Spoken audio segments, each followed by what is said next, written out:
Bom dia, amada igreja, graça e paz. Quero agradecer àqueles que estiveram orando pelo nosso encontro de casais no fim de semana passada. Foi surpreendente aquilo que Deus fez ali. Tivemos casais de 14 cidades diferentes, 2 estados. Só não foi melhor porque da nossa igreja foram apenas 5 casais. Então já deixa aí na sua agenda, final de outubro, início de novembro do ano que vem, nós vamos ter a próxima edição do nosso encontro. Eu acho que quem foi vai querer voltar. É ou não é, César? E um desafio é a gente levar casais de amigos que ainda não conhecem Jesus.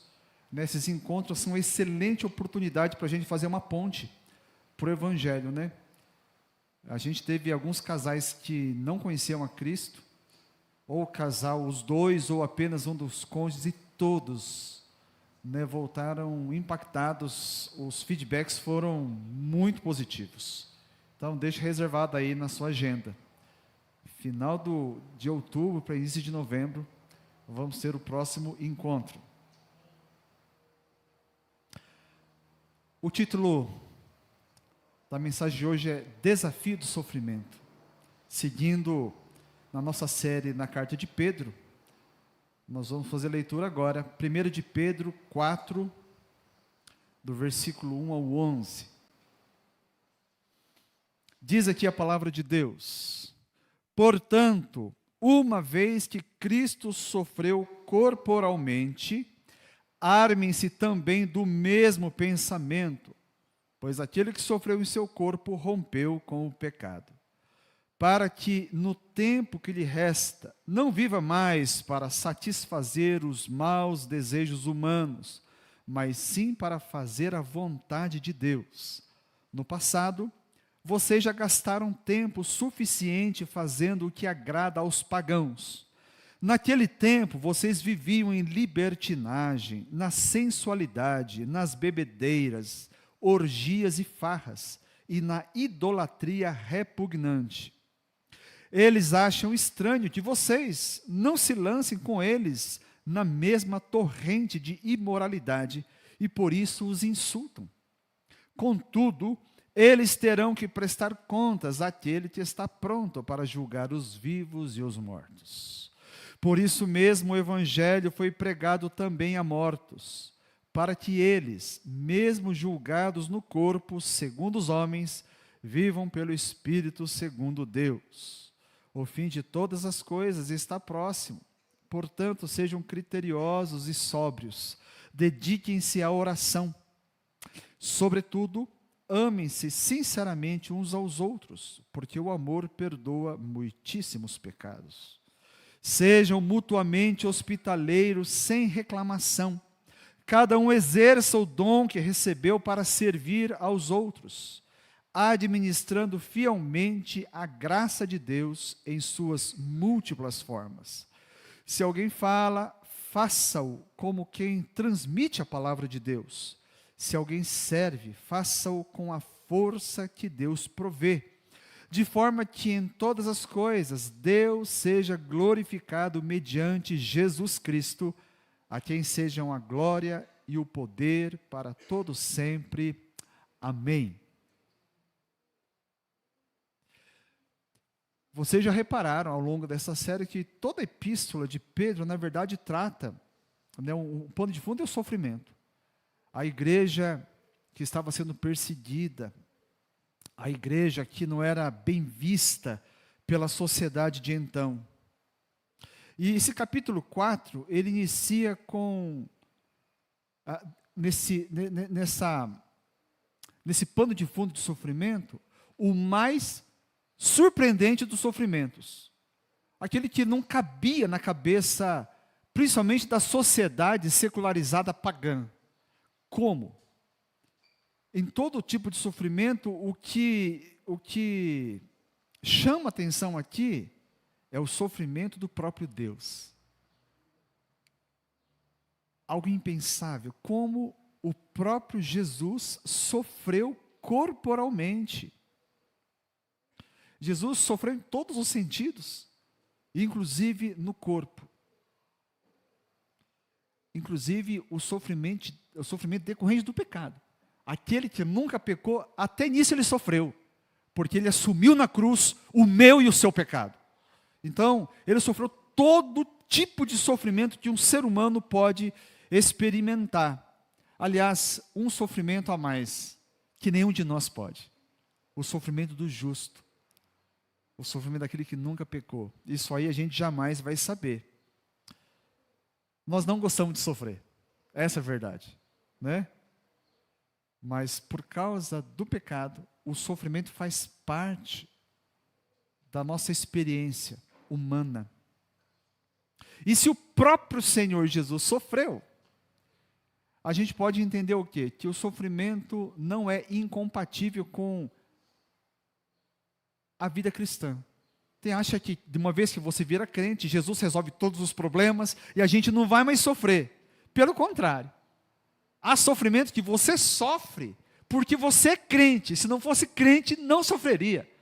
Muito desse sofrimento desse povo, para quem Pedro estava escrevendo, era um sofrimento que eles estavam enfrentando porque eram crentes. Então, não engano, se alguém te disse, venha para Jesus e ele vai resolver todos os seus problemas, te enganaram. Foi propaganda enganosa. Jesus não vai sofrer todos, não vai resolver todos os problemas, mas vai te ajudar a enfrentar os problemas, sim. Ele não vai eliminar o problema, o sofrimento da sua vida. Então, esse texto eu acho que fala com você, né? Sofrimento faz parte, ou não é? Puxa, eu queria vir para a igreja para Deus resolver tudo. Tem um grupo que tem uma plaquinha na frente da igreja, pare de sofrer. Né? Você vê e fala assim, caramba, esse aqui, eu quero parar de sofrer. Aqui todos nós queremos parar de sofrer, é ou não é? Alguém gosta de sofrimento? A gente pode orar por você. Né? A gente não gosta de sofrer, gente, isso é verdade. Mas, infelizmente, aquela frase de apelo publicitário, ele não pode ser cumprido, não é? Não tem como parar de sofrer. Bom, tem um jeito, né? Tem um jeito, morra. O dia que você morrer, o sofrimento acaba. Agora, se morrer com Cristo, porque se não morrer com Cristo, o sofrimento vai multiplicar. Então, se o Senhor sofreu, mas não foi vencido pelo sofrimento, nós podemos sofrer e também não ser vencidos pelo sofrimento. Para isso, Pedro ele dá um caminho, ele fala, armem-se do mesmo pensamento de Cristo. É um linguajar de guerra, né? É para você se armar. Armar do quê? Mesmo pensamento. Na Bíblia de Jerusalém, ele traduz mesmas convicções de Cristo. Na Bíblia Peregrino fala mesma atitude de Cristo. Então é isso. Tem um jeito da gente encarar o sofrimento e vencer o sofrimento. Por que a gente tem que vencer o sofrimento? Porque, olha, o sofrimento, gente, é um desafio, sim. Sofrimento é um problema sério, por quê? Por que é um desafio gigante para o crente? Você já sofreu, talvez esteja sofrendo hoje.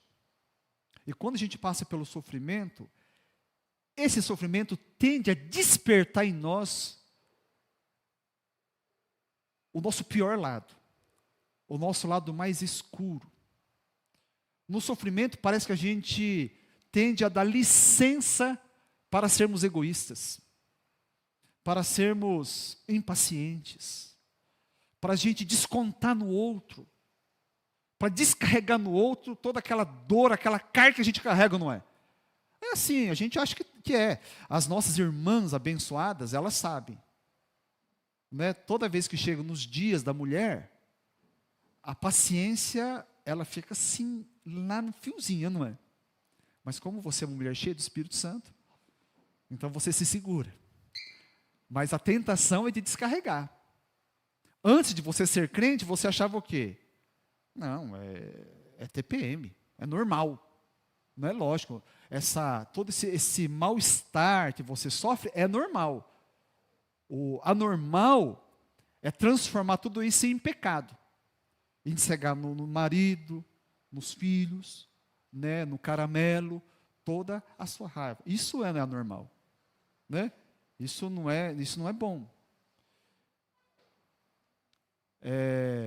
Carol Led, ela dá uma dica, viu, para você, irmã, que ainda está sofrendo com isso. Fala assim, pastor, tem mês que está mais fácil, mas tem mês que não dá. Eu não estou me aguentando. Ela fala assim, nesses dias que está muito difícil, faz uma plaquinha, né? Fala assim, inventa uma placa lá que o seu marido vai entender, tipo assim, hormônio em ebulição, perigo. E coloca onde ele faz a barba. Então, quando ele acordar, ele vai ver aquilo ali, o que ele vai fazer? Né? Ou vai segurar a onda, ou vai arrumar as tralhas de pesca. Falei assim, bem, semana que vem eu volto. Faz alguma coisa. Porque ela está dando dica. Não é porque é uma parceria, tá certo? Nós homens, louvado seja Deus, nunca experimentamos esses dias. Né? Que Deus conserve desse jeito. Mas as nossas mulheres, sim. A sua esposa, sim. Então, parceria. Vamos ajudar. Né? Não precisa dificultar a coisa. Sabe que lá em casa, os meus filhos já aprenderam. Então, o casamento deles vai ser bom. Um dia, a mãe deles estava um pouquinho menos feliz. Aí o Natan falou assim, ele era bem mais novo, papai, mamãe tá quieto. Aí ele já entendeu, a gente já anda diferente, não é? Anda sem fazer barulho, né? Masca de uma maneira diferente a comida. Tem que colaborar, gente, porque não é fácil, é sofrimento, todo mês esse sofrimento. Então, o sofrimento tem isso, ele tende a nos roubar, sabe, alegria. O sofrimento agride a nossa alma. Não é fácil sofrer. Ninguém gosta, né? Então, por causa do sofrimento, tem gente que se permite pecar. Eu estou sofrendo, não tem comida em casa, eu roubo. Aquele cara lá mexeu com a minha família, eu vou lá e mato. E eu começo a me desculpar, né, a me permitir infringir os princípios da palavra de Deus por causa do sofrimento. A quem, inclusive, renuncie Jesus Cristo por causa do sofrimento. Na perseguição não é assim? Ou você renuncia, ou você morre. Então, e não é só isso. Tem gente que não renuncia a Jesus. Mas o sofrimento, ele tem potencial para deformar a nossa alma. Você enfrenta, às vezes até com coragem. Mas se a gente fica só na defensiva, a nossa alma vai ficando amarga. A alegria, ela desaparece como uma característica da nossa vida como crentes no Senhor Jesus. E a gente vai se tornando assim, gente egoísta, gente voltada para si, sempre na defensiva, gente amarga. Então, o sofrimento é um perigo. O sofrimento é perigoso. Ele tem esse potencial. Versículo 2. Então ele diz assim, para que no tempo que lhe resta, não viva mais para satisfazer os maus desejos humanos, mas sim para fazer a vontade de Deus. O tempo que resta. Quanto tempo de resta? É mais fácil perguntar para os idosos, né? A gente pode falar aqui sem maquiar coisa, não é? Idoso está muito mais perto, se a gente for vendo pela lógica da biologia humana, do fim do que o Noanzinho, que acabou de nascer. Concorda? Noanzinho vai viver mais 90 anos. Né? Agora, os idosos da igreja não. 20 anos, talvez. 10 anos, talvez. 1 ano, talvez. E a verdade é que quanto menos tempo tem, mais urgente parece ser a necessidade de viver, de aproveitar. Já que não aproveitei até aqui, eu preciso viver. O tempo que resta, quanto tempo resta para você, você sabe? É uma bênção não saber, não é? Eu acho uma bênção. Né? É uma bênção não saber, mas aí, um mês, um ano, 10, nós não sabemos. Quanto menos tempo, mais a gente quer aproveitar. A nossa vida é uma grande bola de sorvete que cada um recebe, mas num dia quente, né? E a gente vai chupando. O bebê, ele chupa assim, você vai com tudo, quando a bola é enorme, não é? Mas a bola vai derretendo. Às vezes vai cair no seu pé. Às vezes é você que está lambendo demais. Mas quando fica um pouquinho só, e você sabe que a sua vontade é maior do que o tanto de sorvete na mão, você começa a cuidar com mais carinho, não é? Você fica olhando. Às vezes você olha tanto para aquela bola de sorvete, que você não aproveita, ele vai escorrendo. E no fim só tem a casquinha na mão. Já foi o tempo. O tempo que resta. Como eu posso aproveitar bem esse tempo que resta? Eu me agarro a esse tempo, né? Eu começo a me fechar. A melhor maneira de viver é vivendo, fazendo a vontade de Deus. Versículo 3. No passado, vocês já gastaram tempo suficiente fazendo o que agrada aos pagãos. Naquele tempo vocês viviam em libertinagem, na sensualidade, nas bebedeiras, orgias e farras, e na idolatria repugnante. No passado. De que passado ele está falando aqui? De que passado? Ora, o tempo antes desse povo ter conhecido Jesus. Assim como a história moderna, pelo menos no Ocidente, ela é medida o quê? Antes e depois de Cristo, não é? Nós vivemos em 2023, depois do nascimento de Jesus. Tá certo? Essa é a contagem. Da mesma maneira, todos nós temos um antes e depois. Eu nasci no dia 26 de abril de 69. Esse aqui é meu nascimento biológico. Mas o que conta na minha vida é naquele dia, né, que quando 15 anos eu recebi o batismo. Tem o Joel antes dos 15 anos e o Joel depois dos 15 anos. A minha vida é outra. Então, antes de Jesus fazer parte da minha vida, ele ser Senhor da minha vida, eu tinha um jeito de viver. Né? Tá certo, muita gente não vai se identificar exatamente com isso, né? Eu não vivia em sensualidade, em bebedeira. Eu nunca fiquei bêbado na minha vida. Mas, em alguma coisa, minha vida, de qualquer maneira, não era governada por Jesus. Né? Era governada pelo a minha própria vontade, meus interesses. E todos eles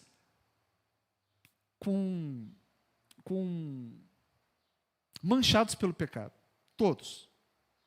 Então, a sua vida é dividida antes e depois. Então, o jeito de viver antes não condiz com o jeito que deve ser agora. Né? Uma vida dirigida pelo Espírito Santo. Versículo 4. Isso aqui é muito interessante, porque, olha, eles acham estranho que vocês não se lancem com eles na mesma torrente de imoralidade. E com isso, os insultam. Quem vivia em pecado aqui, tinha os amigos que viviam em pecado. A sociedade que sabia que se vivia. Por exemplo, você era alguém a viver em farras, a encher a cara, a pegar todas as mulheres, por exemplo. E você tinha companheiro, era parceiro. Você fazia coisas erradas. Às vezes você no negócio fazia coisas ilícitas. Você não era ético. Então tinha os teus parceiros que faziam as coisas com você. Aí então você se converte. Fazia coisa errada e você tinha um parceiro. Você se converte e começa a andar segundo a vontade de Deus. Em pureza sexual. Não enche mais a cara. Passa a ser ético no trabalho, nos negócios. Começa a tratar bem a sua família. E vejam só, por fazer bem, as pessoas começam a se incomodar. Não é muito estranho isso? Quando fazia errado, tinha parceiro. E isso que o Pedro está falando. Agora, eles estão estranhando. Falando, mas o que aconteceu com você? Porque a nossa retidão,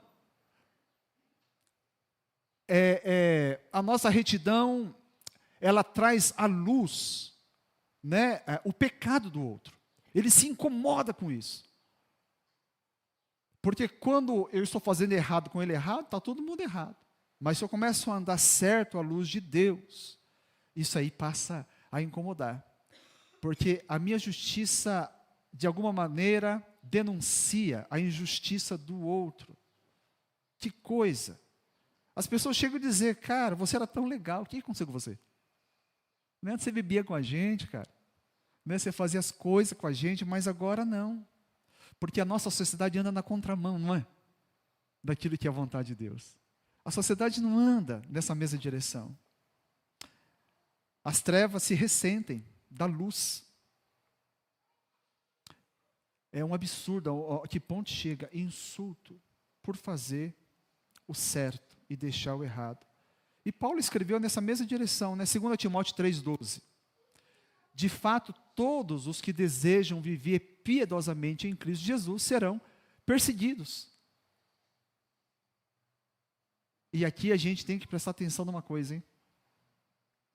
Se a nossa vida nunca desagrada as pessoas lá de fora, se ninguém nunca confronta, ninguém se sente confrontado com a nossa vida, tem alguma coisa de errado. O crente fala assim, onde eu estou, todo mundo gosta de mim. Eu sou bem-vindo em todos os lugares. Tem alguma coisa errada. Porque a palavra de Deus diz isso. Quem quiser viver piedosamente em Cristo Jesus será perseguido. Se você nunca é perseguido, nunca é confrontado, talvez a sua vida não é tão piedosa assim. Jesus não tem tanto espaço. Porque o crente, ele não foi chamado para viver politicamente correto. Sabe, agradar todo mundo. Não tem como. Se Jesus não agradou todo mundo, como que eu e você, vivendo como Jesus quer, vai agradar todo mundo? Como está? Às vezes, a nossa vida cristã está tão diluída, que as pessoas não conseguem ver Cristo. Tem alguma coisa de muito errado. Por outro lado, alegre-se. Entenda que você está no caminho certo. Se por fazer o certo, as pessoas muitas vezes vão te boicotar. Por fazer o certo, às vezes você pode perder emprego, perder oportunidade de negócio, por fazer a vontade de Deus, porque existe um antes e um depois. Se Jesus de fato entrou na nossa vida, então existe um depois de Cristo. E esse depois, vai ter isso aqui. Pedro está falando, olha, alguns são insultados por viver dessa maneira. Já passou por isso? Até na faculdade, né? Quantos na faculdade não passaram por isso? Eu passei por isso no tiro de guerra.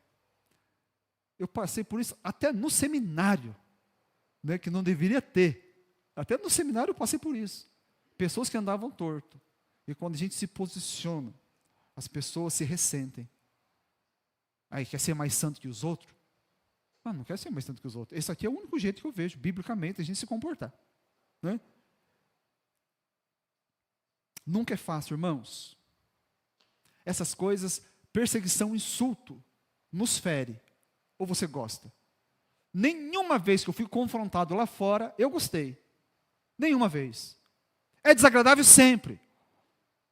Mas não tem jeito. Ou a gente está do lado de lá, ou do lado de cá. Está previsto perseguição, insulto, sofrimento. Agora, continuar aqui no versículo 5. Contudo, eles terão que prestar contas àquele que está pronto para julgar os vivos e os mortos. Por isso mesmo o evangelho foi pregado também a mortos, para que eles, mesmo julgados no corpo segundo os homens, vivam pelo Espírito segundo Deus. O fim de todas as coisas está próximo, portanto, sejam criteriosos e sóbrios, dediquem-se à oração. Algo que a gente tem ouvido falar pouco ultimamente, é isso aqui. Deus é juiz, e Ele julgará. Achar que no fim todo mundo vai ser salvo, achar que porque Deus é amor, Ele vai passar pano em cima das coisas, é um grande engano. A palavra de Deus é que Deus vai julgar. Vai chegar a hora do injusto, desses que insultam os filhos de Deus, desses que deram as costas para Jesus. O julgamento existe, o inferno existe. o sofrimento eterno existe. A palavra de Deus fala isso, e isso vai acontecer. Deixa com Deus. Né? O sofrimento, ele vai ser vindicado um dia. O fim está próximo. E essa proximidade, mais uma vez, ela pode despertar em nós desespero. Desespero. Nas pessoas, sim, mas não pode ser no crente. Ele fala que o crente, ele deve manter o quê? Sobriedade. Ele sabe, mesmo sofrendo o pior dos sofrimentos, até aquele sofrimento derradeiro dos mártires. Por quê? Que ele consegue manter sobriedade. Porque o crente sabe que tudo é passageiro. E o crente sabe, até esses estão perdendo vida. Louvado seja Deus, no Brasil a gente não tem isso. Mas temos irmãos no mundo que passam por isso. Agora, eles sabem o quê? Por que aqueles crentes, na última hora, por exemplo, a gente vê lá em Atos, Estevão. Estevão estava sendo martirizado, estava sendo morto a pedradas, coisa horrenda, de morte cruel, sofrida. Mas em nenhum momento ele se desesperou, porque ele sabia que a vida dele estava garantida. Quando ele estava sendo morto, ele consegue mirar os céus e Deus dá a visão do próprio Senhor Jesus. Eu falei assim, eu vejo o Filho do Homem. Jesus estava de pé, à destra de Deus. Jesus estava ali olhando para ele. Ele olhando para Jesus. A vida do crente está garantida. Por isso que o fim, esse fim aqui, estando próximo, não faz diferença para o crente. Se ele tiver convicção de que a vida dele já está garantida em Cristo. Não vai acabar a minha vida aqui. Eu fecho os olhos aqui e no instante seguinte eu abro lá. A sua vida já está garantida. Agora o problema é que a gente quer garantir a vida lá e cá. Por que a gente se vende? Ah, pastor, não, eu tive que mentir. Eu tive que mentir. Eu sei que mas Deus vai entender, porque senão eu ia perder o emprego. O meu chefe ia mandar embora. Porque quer garantir a vida aqui também. Senão, eu ia perder competitividade no meu negócio. Porque quer ganhar vida aqui também. Então a gente não consegue. A gente vai ser fiel a Deus ou fiel aos nossos próprios valores, desejos, sonhos, projetos. E a gente não consegue. E quando a gente tem a mente e o coração dividido, não há sofrimento que não destrua. Porque a gente tem dois projetos, é lógico que o de Deus sempre vai ficar de lado. A sua vida está garantida. Essa é a grande certeza que a gente tem que ter, para não amarelar naquela hora. Olha o que Jesus fala lá em João 11, 25. Eu sou a ressurreição e a vida. Aquele que crê em mim, o que, irmãos? Você tem essa certeza? Ainda que morra, viverá. A morte não é o fim. Gente, a gente tem que ter isso muito, muito forte no coração. A morte não é o fim do crente. É a promessa daquele que não pode mentir. Então, agora essa proximidade ainda, segundo o texto, do fim, deve impulsionar o crente para quê? Para a oração. Dediquem-se à oração. Não é orem quando sobrar tempo. Porque senão, as urgências vão nos engolir. A gente não vai discernir a presença de Deus, a vontade de Deus, a direção de Deus. A gente vai se furtar, irmãos, a experimentar e vivenciar o poder de Deus. Sem oração não tem como. Eu sei que é um jargão já batido, muito conhecido, mas é verdade, é verdadeiro. Pouca oração é pouco poder. Nenhuma oração é nenhum poder. Mas muita oração é muito poder. Temos que ser uma igreja que ora. Você tem que ser um crente que ora. Se você tem experimentado muito pouco dessas verdades, você não tem orado. Porque não tem como. Muita oração é muito poder. Porque na oração a gente se rende, a gente se expõe ao Espírito Santo. Na oração, Deus trabalha na nossa vida. Deus nos levanta e nos impulsiona. Não tem como um homem, uma mulher de Deus que ora de verdade, que viva uma vida de sofrimento e sofrimento derrotado. Porque o crente vai sofrer, mas ele pode sofrer vitoriosamente. Mas não tem como, senão dedicar à oração. Não é aquela oração sem vergonha, quando você acorda, fala assim: Deus, obrigado por esse dia, por favor, me abençoa. Ou então aquela oração do final da noite, que você começa orando e ora a noite inteira, fala amém quando acorda. É dedicar a oração, é separar tempo, é disciplina. Tudo aquilo que você se dedica é disciplinado, não é? É. Quantos aqui fazem academia, ou exercício, algum tipo de esporte, todo dia ou 3 vezes por semana? Faz. Você tem um horário certo. Karine, que hora que você faz o exercício? 5 horas da manhã. Gente, é dedicação, não é? Se ela não se dedica, ela não consegue, né? E ela está sendo bem sucedida, porque dedicação pode ser estudo, pode ser trabalho, oração é a mesma coisa. Se a oração é importante, você vai ter um tempo, vai ter uma hora, e não vai usar sobra. E oração não é o último recurso, irmãos, ele deve ser o primeiro. Fazer tudo sem oração e fazer tudo com oração não faz alguma diferença, faz toda a diferença, né? O nosso Senhor Jesus Cristo, Ele não viveu sem oração.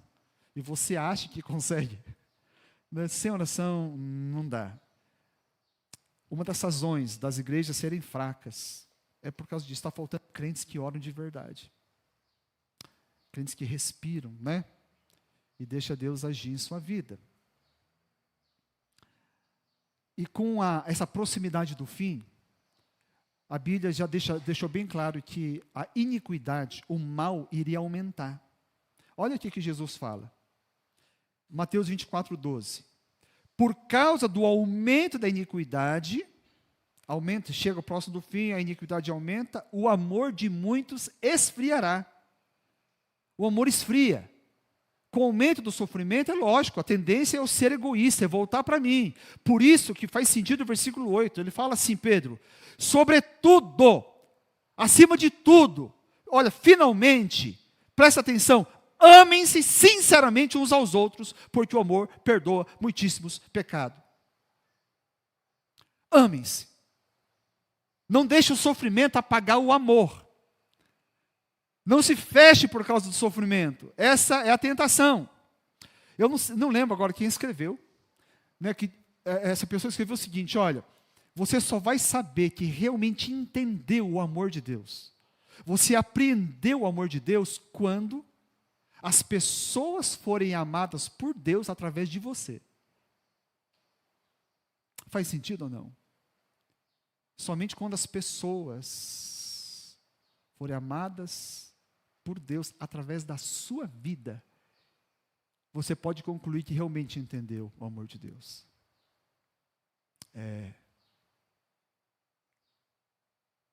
A gente gosta de falar Deus abençoe, não é? Deus abençoe, Deus abençoe. E às vezes, o instrumento para a pessoa ser abençoada é você mesmo. Vai falar Deus abençoe.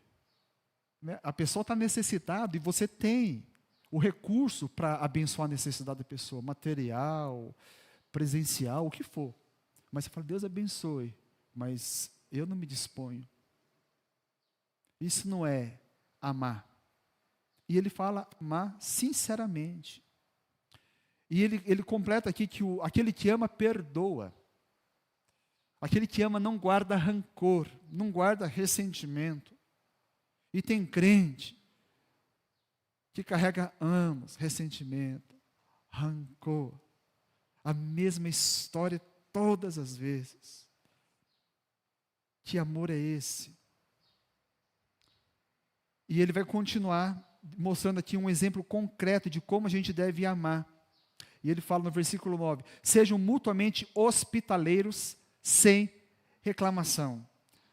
Hospitalidade é abrir a nossa casa, né? É disponibilizar a nossa mesa para os outros. Olha, vamos falar a verdade, para algumas pessoas é fácil, não é? Porque ele fala assim, ó, seja com alegria. Tem gente que quando vai na sua casa, é uma alegria muito grande, é fácil. Tem gente que quando vai na sua casa, é assim, é uma aprovação. Tem gente que quando bate o portão, você tem vontade de levar o café no portão, não é? Hospitalidade, abrir as portas de casa. Agora, a gente tem que lembrar que nesse contexto que Pedro escreve, era um contexto de dispersão. Os crentes estavam se espalhando por causa da perseguição. É gente que não tinha onde morar, não tinha o que comer. É gente que dependia das pessoas para que a vida fosse viável. Ou seja, era ajudar com o que precisava, né? Naquele tempo era assim, mas hoje a gente pode ser hospitaleiro de outras maneiras, não pode? Hoje, por exemplo, você pode, de repente, você não pode receber na sua casa. Mas você pode falar assim, olha, eu vou te pagar. Eu já vi crente fazendo isso. Olha, Deus está respondendo a sua oração. Hoje eu estou pagando 1 mês de aluguel para você, até você poder se levantar. E se depois de 1 mês não der conta, a gente volta a conversar. Não foi isso que o bom samaritano fez? Né? Ele pagou hospedagem, pagou adiantado, e eu falei assim, olha, depois eu vou voltar aqui. Se ele estiver devendo, tiver que acertar mais alguma coisa, põe na minha conta, eu vou acertar. Tem pessoas que só vão poder prosseguir se tiver alguém que tenha o seu próprio coração como uma hospedaria, sabe? Eu vou acolher e ajudar com o que for necessário. Finalmente, versículos 10 e 11. Cada um exerça o dom que recebeu para servir aos outros, administrando fielmente a graça de Deus em suas múltiplas formas. Se alguém fala, faça-o como quem transmite a palavra de Deus. Se alguém serve, faça-o com a força que Deus provê. Agora, isso aqui é importante. De forma que em todas as coisas Deus seja glorificado mediante Jesus Cristo, a quem sejam a glória e o poder para todo sempre. Amém. Servir com o dom. Deus te deu um dom, né? Tudo aquilo que você recebeu de Deus e com o qual você pode atender a necessidade do outro é um dom dado por Deus. Você pode servir a necessidade do outro. E aqui ele coloca 2 exemplos bem específicos, né? Transmitir a palavra de Deus e servir com a força que Deus provê. Tudo. Agora, tudo que você vai fazer, tem que fazer o quê? Com um objetivo. Que Deus seja engrandecido. E não a gente mesmo, a nossa imagem. Né? Eu não sei se você gosta, eu gosto de ver aqueles youtubers que fazem o bem. Né, chega alguém e paga a compra, ou então ajuda a construir a casa, dá uma bicicleta para poder trabalhar. Bacana isso, não é? Está fazendo bem, isso é ótimo. Agora, isso aqui não é para a glória de Deus. Porque quem vai ficar de herói na história é o próprio. Né? E ele está ganhando ainda, porque o seu like vai ajudar ele a ganhar grana. Então, isso aqui não é para engrandecer, não é a glória de Deus. Por isso que a palavra de Deus diz, aquilo que a sua mão direita fizer, a esquerda não fique sabendo. Não é para fazer publicidade em cima daquilo que você faz.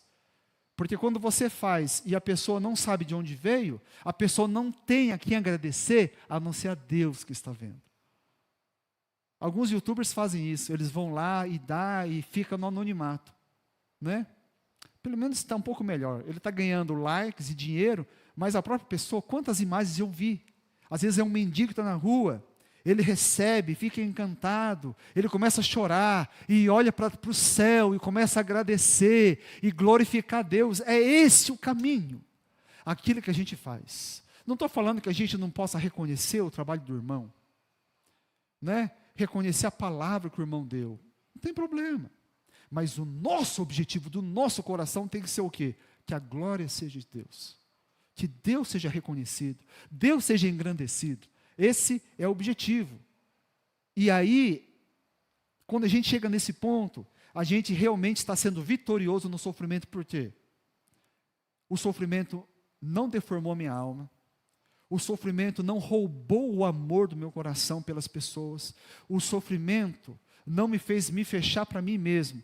Mas ainda no meio do sofrimento eu estou olhando para Deus e querendo a glória de Deus. E então, você vai continuar sofrendo, talvez. Mas você vai sofrer com coragem, com alegria. O seu sofrimento vai fazer sentido. E a vida não vai ser escura para você. É possível a gente sofrer e glorificar Deus no meio do sofrimento. Você curva sua cabeça agora em nome de Jesus.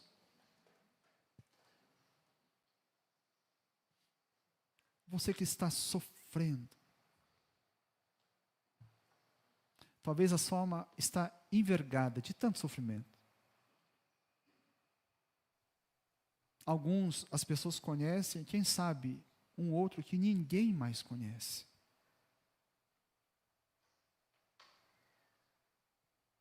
Sofrendo injustamente.